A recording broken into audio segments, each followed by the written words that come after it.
Halo semuanya, salam sejahtera untuk kita semua. Jadi, perkenalkan nama saya Valentin Gabriela. Saya mahasiswa Prodi PJJ Manajemen Universitas Cyber Asia.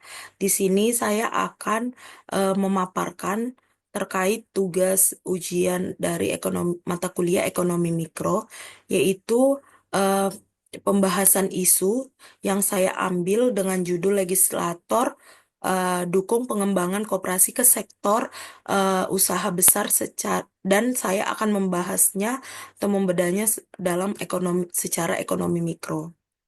Nah, em, pada tugas kali ini kami diminta untuk mengambil isu dari sumber terpercaya termasuk koran atau berita dan saya mengambil eh, sumber dari Antara News yang berjudul Legislator Dukung Pengembangan Koperasi ke Sektor Usaha Besar. Nah, di sini berita tersebut dipublikasi pada hari Senin 10 Februari 2025 pukul 14.18 WIB dengan pewarta Narda Margareta Sinambela. Nah, sebelumnya saya merangkum berita yang saya ambil tersebut. Anggota Komisi 7 DPR RI, Kaisar Abu Hanifah mendukung rencana Presiden untuk mengembangkan koperasi ke sektor usaha besar yang selama ini berfokus pada UMKM. Rencana ini disampaikan oleh Wakil Menteri Koperasi Ferry Juliantono, mencakup transformasi koperasi ke sektor perbankan, industri manufaktur, dan produksi pengolahan susu. Koperasi memiliki peran penting dalam akses keuangan masyarakat dengan tingkat entitas tertinggi kedua setelah perbankan dalam pembiayaannya, yaitu 4,3% pada 2021, dan jumlah koperasi aktif 130.000 dengan hampir 30 juta anggota pada 2024. Kaisar meminta pemerintah membuka peluang lebih luas bagi koperasi serta meningkatkan sosialisasi kepada generasi muda agar keberlanjutan koperasi tetap terjaga.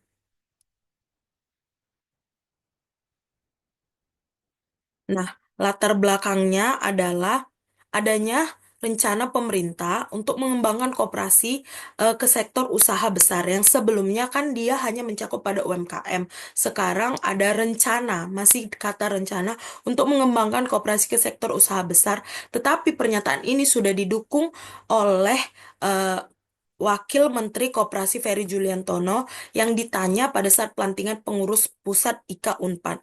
Nah, kemudian bisa dilihat dari data Survei Sosial Ekonomi Nasional 2021 benar bahwa koperasi memiliki tingkat entitas tertinggi kedua setelah perbankan dalam akses pembiayaan yaitu 4,3% dan 2024 ternyata ada 130.000 koperasi aktif dengan hampir 30 juta anggota yang artinya termasuk dalam sektor penting perekonomian.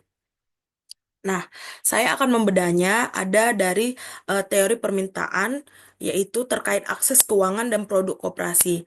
Nah, ketika 30 juta anggota yang disebutkan itu adalah potensi permintaan yang besar. Nah, koperasi yang masuk ke sektor usaha yang besar akan membuat adanya peningkatan aksesibilitas layanan, diversifikasi produk, dan network effect sehingga membuat kurva permintaan akan bergeser ke kanan. Kemudian secara penawaran berkaitan dengan kapasitas produksi koperasi, ekspansi ke manufaktur akan meningkatkan kapasitas produksi melalui economies of scale sehingga kurva penawaran akan bergeser ke kanan. Terkait struktur pasar, sekarang ini eh, koperasi itu termasuk dalam oligopoli. Nah, ketika dia masuk ke sektor usaha yang besar, akan terjadi transformasi dari oligopoli ke persaingan monopolistik, di mana eh, dengan pergeseran ini, koperasi dapat memanfaatkan poin nomor dua, yaitu peningkatan economies of scale.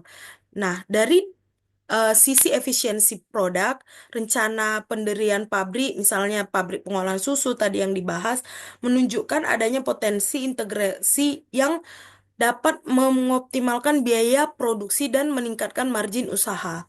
Dan nomor tiga itu berkaitan dengan diferensiasi produk dan layanan. Nah, secara fungsi produksi, nah, maka ketika masuk ke dalam sektor yang besar, akses pemodalan akan lebih meningkat.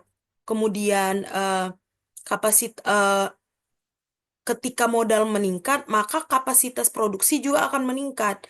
Kemudian kebutuhan tenaga kerja, yaitu dengan logo L itu tenaga kerja, juga meningkat karena sektornya semakin luas. Kemudian eh, untuk mendukung SDM tentu akan meningkatkan juga kebutuhan akan modernisasi sistem yang berhubungan dengan teknologi, yaitu T.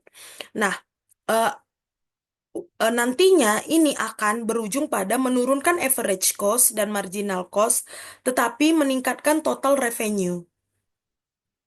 Secara elastisitas, ada permintaan dan penawaran. Sama seperti tadi, eh, teori penawaran dan permintaan, di sini secara elastisitas permintaan, jasa keuangan itu akan inelastis, di mana berdasar pada kebutuhan dasar masyarakat.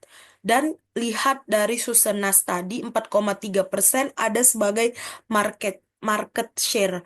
Kemudian secara elastisitas penawaran, tadi ada manufaktur di mana dia bersifat elastis, di mana kapasitas produksi fleksibel dan adanya adaptasi teknologi. Dampak terhadap pelaku ekonomi. Saya membaginya dalam tiga bagian, yaitu konsumen, produsen, dan pemerintah. Untuk konsumen, eh, akan berdampak pada peningkatan akses layanan keuangan. Nah, di sini akan lebih mudah mendapat pinjaman. Kemudian potensi penurunan harga produk. Harga bisa lebih murah karena apa? Diversifikasi pilihan produk atau layanan. Jadi banyak pilihan. Kalau cuman satu yang eh, mengisi pasar, maka dia bisa bebas mengatur harga kan. Ketika sudah banyak pilihan, maka ada potensi yang akan terjadi dalam bentuk penurunan harga produk. Dari sisi produsen, yaitu peningkatan skala ekonomi, di mana produsen akan bisa bikin usaha lebih besar, kemudian akses modal lebih besar. Nah, lebih mudah dapat modal. Kemudian kompetisi dengan sektor eh, korporasi. Jadi bisa bersaing dengan perusahaan besar. Jadi nggak bersaing dengan kayak UMKM kan ya, bersaing dengan UMKM aja. Ini membuka peluang semakin besar dan semakin besar. Kemudian dari sisi pemerintah, pemerataan ekonomi, pengembangan UMKM, dan implementasi ekonomi Pancasila. Analisa kebijakan. Nah, terhadap kebijakan ini, walaupun masih rencana, apa sih yang menjadi kekuatannya? Nah, modal sosial gotong royong. Karena memang kita punya semangat gotong royong, ini menjadi kekuatan. Kemudian jaringan grassroots yang kuat, karena dekat dengan masyarakat. Jadi, eh, eh, dia akan bertumbuh lebih mudah dengan semangat gotong royong dan jaringan yang kuat. Kemudian basis anggota besar. Karena sudah terbukti walaupun dia dalam sektor UMKM saja, dia sudah beranggota hampir 30 juta. Kemudian apa yang menjadi tantangan? Kalau ada kebijakan ini, kapasitas SDM, mampu nggak sih SDM tersebut atau ada nggak yang sesuai dengan kriteria? Kemudian teknologi dan inovasi. Apakah teknologi dan inovasi sudah mumpuni untuk melaksanakan rencana tersebut? Kemudian minat generasi muda. Di sini perlu digarisbawahi, generasi muda itu lebih tertarik ke perbankan dibanding koperasi. Karena apa? Lebih banyak yang mengenal tentang perbankan, lebih banyak info tentang perbankan. Sementara koperasi zaman sekarang sudah mulai ditinggalkan. Nah, saran dan perbaikan. Saran saya, eh, kalau adanya eh, wacana ini atau rencana ini, maka dibutuhkan penguatan kapasitas dengan cara pelatihan manajemen modern, digitalisasi operasional, standarisasi layanan, kemudian insentif regulasi. Jadi lebih mudah untuk perizinan, lebih mudah akses permodalan, kemudian ada perlindungan hukum.